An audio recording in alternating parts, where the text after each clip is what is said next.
Hello दोस्तों, मैं नीतू आपका स्वागत करती हूँ आपके अपने channel UGC net self study में। तो जैसा कि हम लोग 1000 प्रश्नों का सीरीज कर रहे हैं और डेली हम लोग 50 एमसीक्यू जो कि आपके आगामी एग्ज़ाम के लिए काफ़ी इम्पोर्टेंट है, चाहे आपके यूजीसी नेट का एग्ज़ाम और या फिर बीपीएससी, पीजीटी या टीजीटी हिंदी सब्जेक्ट से जो भी कैंडिडेट देना चाह रहे हैं उनके लिए काफ़ी इम्पॉर्टेंट है। और मैंने जो कंटेंट का वीडियो डाला हुआ है वो भी ज़रूर से देखें, वहाँ से प्रश्न बनते हैं, पूछे जाएंगे। तो अगर आप अभी तक नहीं देखे हैं तो ज़रूर से जाकर देख लें। मैंने हिंदी साहित्य संपूर्ण नाम से एक प्लेलिस्ट बनाया है जिसमें मैंने वीडियो डाले हुए हैं, तो आप ज़रूर से उसे देखें। अगर आप मेरे चैनल पर नए हैं तो ज़रूर से मेरे चैनल को सब्सक्राइब भी कर लें ताकि मेरा हर वीडियो आप तक पहुंचे और आप इसको देख सकें और अपने फ्रेंड तक भी ज़रूर से शेयर कर दें। तो चलिए आज जो हम लोग क्वेश्चन करने वाले हैं, पहला क्वेश्चन है हमारा, हम लोगों ने कल 50 क्वेश्चन किया हुआ था, आज भी 50 क्वेश्चन करने वाले हैं। तो हम लोगों ने यहाँ तक किया हुआ है। अगला क्वेश्चन है, आज का पहला क्वेश्चन से शुरू करते हैं। और पहला क्वेश्चन क्या कह रहा है? तो पहला क्वेश्चन है कि मैथिल कोकिल किसे कहा जाता है? तो ये विद्यापति को कहा जाता है और उनकी मैथिली में एक पदावली है तो काफ़ी फेमस है, प्रसिद्ध है। ठीक है। अगला क्वेश्चन है कि मैथिली शरण गुप्त का जन्म कहाँ हुआ था? तो ये चिरगांव में 1888 ईस्वी में हुआ है। अगला क्वेश्चन है कि मैथिली शरण गुप्त की कौन सी रचना हिंदी में राम काव्य का अत्यंत लोकप्रिय प्रबंध काव्य बना है? तो ये साकेत उनकी रचना जो कि 1931 में लिखी गई है। ठीक है, 1931 में लिखी गई है। अगला क्वेश्चन है कि मैथिली शरण गुप्त को उनकी किस कृति पर मंगला प्रसाद पारितोषिक प्रदान किया गया है? तो वो उनकी यही रचना है, साकेत पर किया गया है। अगला क्वेश्चन है कि मैला आंचल किस प्रकार का उपन्यास है? तो ये आंचलिक उपन्यास है 1954 ईस्वी में, 1954 ईस्वी में। और इसके रचनाकार कौन है? तो फणीश्वरनाथ रेणु जी हैं। अगला क्वेश्चन है कि मॉरिशस में कौन सा विश्व हिंदी सम्मेलन आयोजित किया गया था? तो ये द्वितीय था। अगला क्वेश्चन है कि मोहन राकेश का कौन सा नाटक अधूरा है? तो ये है पैरों तले की जमीन, जो कि मोहन राकेश का अधूरा नाटक है। अगला क्वेश्चन है कि मोहन राकेश का यात्रा वृत्त किस शीर्षक से प्रकाशित हुआ है?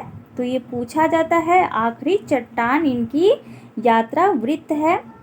अगला क्वेश्चन है कि मोहे तो मोरे कवित बनावत, ये कवि कौन है?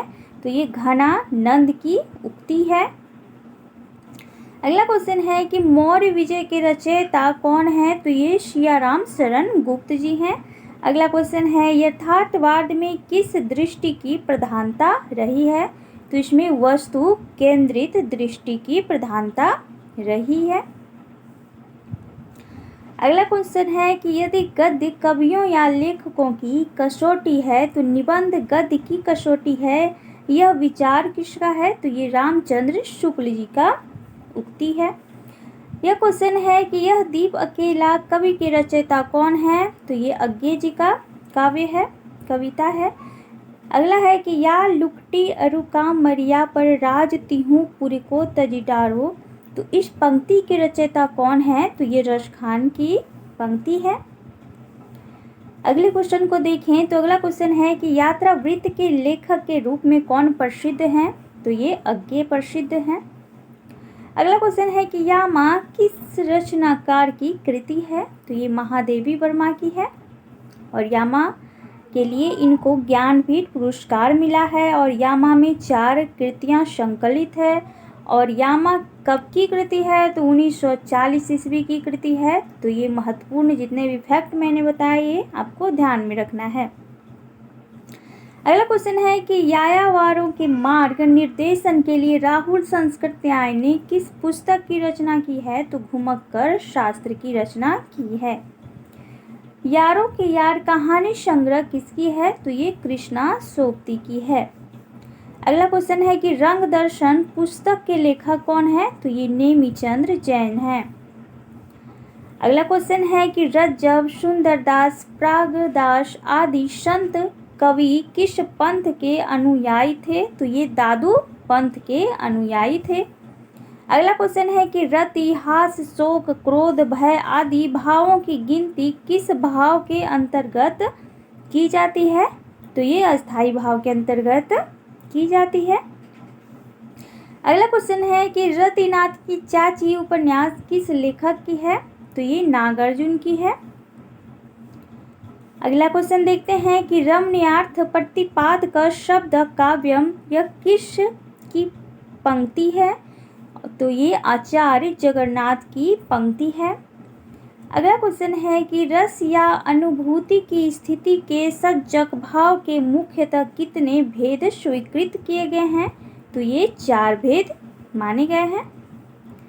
अगला क्वेश्चन है कि रस गंगाधर ग्रंथ की रचयिता कौन है? तो ये पंडित जगन्नाथ जी हैं। आपको ध्यान रखना है इनकी ग्रंथ को। अगला क्वेश्चन है कि रस तरंगिणी और रस मंजरी ग्रंथों के प्रणेता कौन माने जाते हैं? तो ये भानुदत्त मिश्र हैं। अगला क्वेश्चन है कि रांगे राघव द्वारा लिखे गए रिपोर्टाज किस पुस्तक में संकलित है? तो ये तूफानों के बीच इनकी रिपोर्टाज है रांगे राघव की। अगला है कि राख की लपटें किसकी आत्मकथात्मक कृति है? तो ये पुरुषोत्तम दास टंडन की है। आपको ध्यान रखना है। अगला क्वेश्चन है कि राखी की चुनौती कविता क्या है? तो कविता किस रचनाकार की है? तो ये सुभद्रा कुमारी चौहान की है। अगला क्वेश्चन है कि राजभाषा अधिनियम कब पारित किया गया था? तो वर्ष 1963 ईस्वी में पारित किया गया है। अगला है कि राजभाषा अधिनियम में संशोधन कब हुआ था? तो वर्ष 1967 में हुआ था। अगला क्वेश्चन है कि राजा निर्वंशिया कहानी के लेखक कौन है? तो ये कमलेश्वर हैं। अगला क्वेश्चन देखते हैं कि राजा भोज का सपना निबंध किसकी है? तो ये जो है शिव प्रसाद सितारे हिंद की है। अगला क्वेश्चन है कि राजा राम मोहन राय ने वर्ष 1821 में किस पत्रिका का प्रकाशन प्रारंभ किया था? तो ये संवाद कौमुदी थी। अगले क्वेश्चन को देखते हैं कि राजा शिव प्रसाद सितारे हिंद की कहानी कौन सी है? तो राजा भोज का सपना। तो यहाँ पे देख रहे हैं आप, यहाँ पे निबंध दिया गया है, ठीक है। तो ये इस तरह की रचना है कि इसको निबंधात्मक शैली में भी लिखा गया है और ये कहानी के तौर पे भी जानी जाती है। अगला क्वेश्चन है कि राजा शिव प्रसाद सितारे हिंद कृत कहानियाँ वामा मनोरंजन में कब प्रकाशित हुआ? तो ये 1886 ईस्वी में प्रकाशित हुआ था। अगला क्वेश्चन है कि रानी केतकी की कहानी के लेखक कौन है? तो ये इंसाल्ला खां है। अगला क्वेश्चन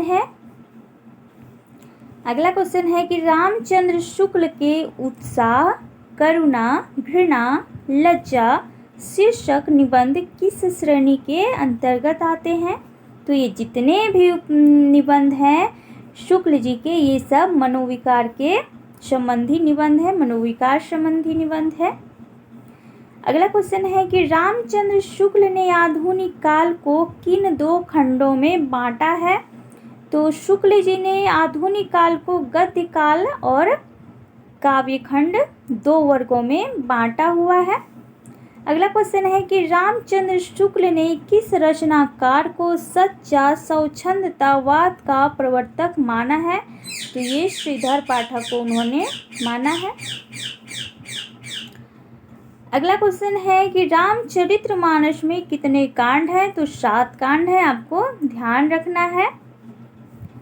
अगला क्वेश्चन है कि रामधारी सिंह दिनकर को उर्वशी पर किस वर्ष भारतीय ज्ञानपीठ पुरस्कार मिला था? तो ये वर्ष था 1972 ईस्वी, जब उर्वशी के लिए ज्ञानपीठ पुरस्कार मिला था दिनकर जी को।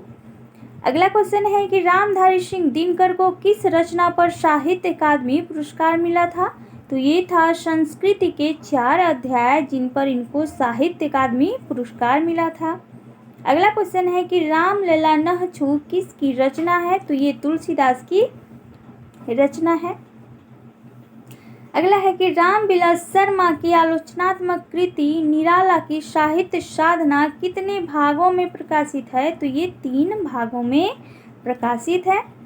अगला क्वेश्चन है कि रामविलास शर्मा की किस पुस्तक को जीवनी साहित्य के अंतर्गत रखा जाता है? तो यही है निराला की साहित्य साधना। अगला क्वेश्चन है कि राम वृक्ष बेनीपुरी की किस कृति में जेल जीवन पर आधारित संस्मरण संकलित है? तो ये है जंजीरें और दीवारें। और आज का लास्ट क्वेश्चन देखते हैं कि रामा, बिंदा और घीसा किस कहाँ रचनाकार के संस्मरणात्मक रेखा चित्र हैं? तो ये महादेवी वर्मा जी के रेखा चित्र के अंतर्गत ये रखे गए हैं। तो आपको ध्यान रखना है इन रेखा चित्रों को, पात्रों को, और पूछा जाता है। और ये घीसा जो है इस बार ही पीजीटी में पूछा गया है। तो इस तरह हम लोगों ने 50 क्वेश्चन देखा, काफ़ी महत्वपूर्ण है एग्जाम के दृष्टिकोण से। और मैं जो PYQ जो सीरीज शुरू करने वाली हूँ मैं जल्द लेकर आ रही हूँ, तो बने रहे मेरे साथ। Thank you so much.